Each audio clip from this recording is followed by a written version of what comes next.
تلك الرسل فضلنا بعضهم على بعض منهم من كلم الله ورفع بعضهم درجات وآتينا عيسى ابن مريم البينات وأيدناه بروح القدس ولو شاء الله ما اقتتل الذين من بعدهم من بعد ما جاءتهم البينات ولكن اختلفوا فمنهم من آمن ومنهم من كفر ولو شاء الله ما اقتتلوا ولكن الله يفعل ما يريد. يا أيها الذين آمنوا أنفقوا مما رزقناكم من قبل أن يأتي يوم لا بيع فيه ولا خلة ولا شفاعة والكافرون هم الظالمون. الله لا إله إلا هو الحي القيوم لا تأخذه سنة ولا نوم له ما في السماوات وما في الأرض من ذا الذي يشفع عنده إلا بإذنه يعلم ما بين أيديهم وما خلفهم ولا يحيطون بشيء من علمه إلا بما شاء وسع كرسيه السماوات والأرض ولا يؤوده حفظهما وهو العلي العظيم. لا إكراه في الدين قد تبين الرشد من الغي فمن يكفر بالطاغوت ويؤمن بالله فقد استمسك بالعروة الوثقى لا انفصام لها والله سميع عليم. الله ولي الذين آمنوا يخرجهم من الظلمات إلى النور والذين كفروا أولياؤهم الطاغوت يخرجونهم من النور إلى الظلمات أولئك أصحاب النار هم فيها خالدون. ألم تر إلى الذي حاج إبراهيم في ربه أن آتاه الله الملك إذ قال إبراهيم ربي الذي يحيي ويميت قال أنا أحيي وأميت قال إبراهيم فإن الله يأتي بالشمس من المشرق فأت بها من المغرب فبهت الذي كفر والله لا يهدي القوم الظالمين. أو كالذي مر على قرية وهي خاوية على عروشها قال أنى يحيي هذه الله بعد موتها فأماته الله 100 عام ثم بعثه قال كم لبثت قال لبثت يوما أو بعد يوم قال بل لبثت 100 عام فانظر إلى طعامك وشرابك لم يتسنه وانظر إلى حمارك ولنجعلك آية للناس وانظر إلى العظام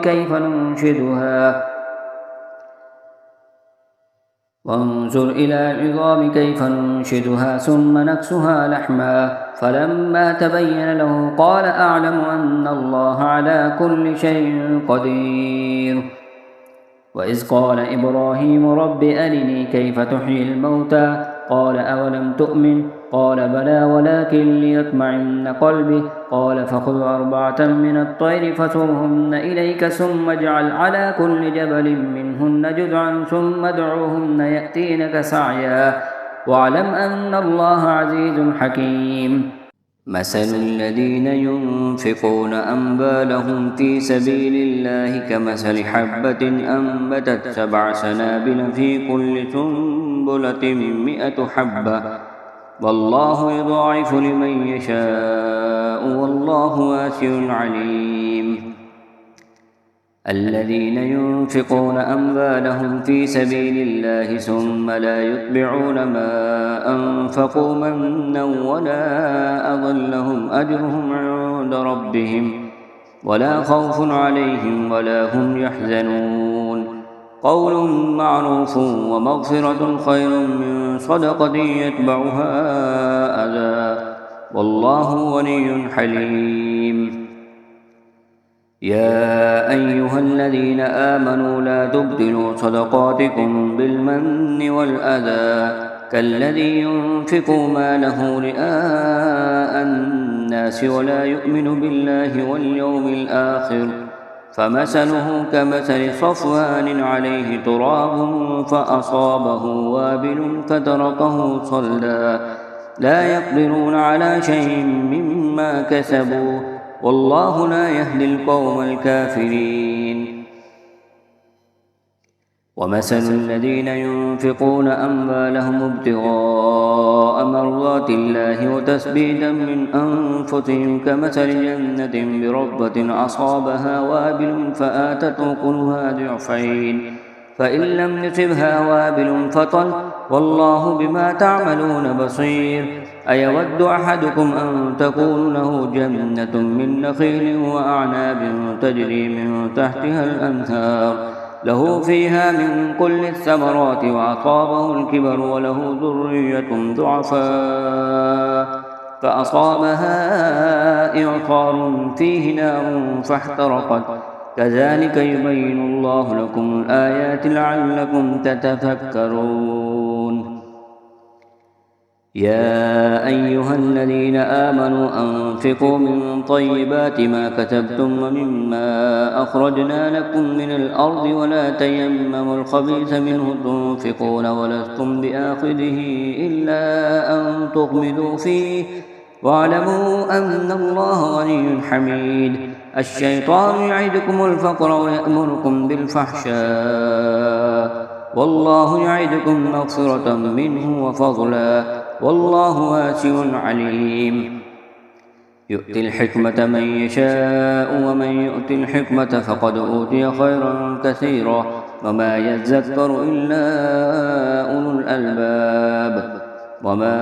أنفقتم من نفقة أو نذرتم من نذر فإن الله يعلمه وما للظالمين من أنصار إن تبدوا الصدقات فنعما هي وإن تخفوها وتؤتوها الفقراء فهو خير لكم ويكفر عنكم من سيئاتكم والله بما تعملون خبير ليس عليك هداهم ولكن الله يهدي من يشاء وما تنفقوا من خير فلأنفسكم وما تنفقون إلا ابتغاء وجه الله وما تنفقوا من خير يوفى إليكم وأنتم لا تظلمون للفقراء الذين أحصروا في سبيل الله لا يستطيعون ضربا في الأرض يحسبهم الجاهل أغنياء من التعفف تعرفوهم بسيماهم لا يسألون الناس إلحافا وما تنفقوا من خير فإن الله به عليم الذين ينفقون أموالهم بالليل والنهار سرا وعلانية فلهم أجرهم عند ربهم ولا خوف عليهم ولا هم يحزنون الذين يأكلون الربا لا يقومون إلا كما يقوم الذي يتخبطه الشيطان من المس ذلك بأنهم قالوا إنما البيع مثل الربا وأحل الله البيع وحرم الربا فمن جاءه موعظة من ربه فانتهى فله ما سلف وأمره إلى الله ومن عاد فأولئك أصحاب النار هم فيها خالدون يمحق الله الربا ويربي الصدقات والله لا يحب كل كفار أثيم إن الذين آمنوا وعملوا الصالحات وأقاموا الصلاة وآتوا الزكاة لهم أجرهم عند ربهم ولا خوف عليهم ولا هم يحزنون يا أيها الذين آمنوا اتقوا الله وذروا ما بقي من الربا إن كنتم مؤمنين فإن لم تفعلوا فأذنوا بحرب من الله ورسوله وإن تبتم فلكم رؤوس أموالكم لا تظلمون ولا تظلمون وإن كان ذو عسرة فنذرة إلى ميسرة وأن تصدقوا خير لكم إن كنتم تعلمون واتقوا يوما ترجعون فيه إلى الله ثم توفى كل نفس ما كسبت وهم لا يظلمون يا أيها الذين آمنوا إذا تداينتم بدين إلى أجل مسمى فاكتبوه فليكتب بينكم كاتب بالعدل ولا يأب كاتب أن يكتب كما علمه الله فليكتب وليملل الذي عليه الحق وليتق الله ربه ولا يبخس منه شيئا فإن كان الذي عليه الحق سفيها أو ضعيفا أو لا يستطيع أن يمل هو فليملل الولي بالعدل واستشهدوا شهيدين من رجالكم فإن لم يكونا رجلين فرجل وامرأتان ممن ترضون من الشهداء أن تضل إحداهما فتذكر إحداهما الأخرى ولا يأبى الشهداء إذا ما دعوا ولا تسأموا أن تكتبوه صغيرا أو كبيرا إلى أجله ذلكم أقسط عند الله وأقوم للشهادة وأدنى ألا ترتابوا إلا أن تكون تجارة حاضرة تريدونها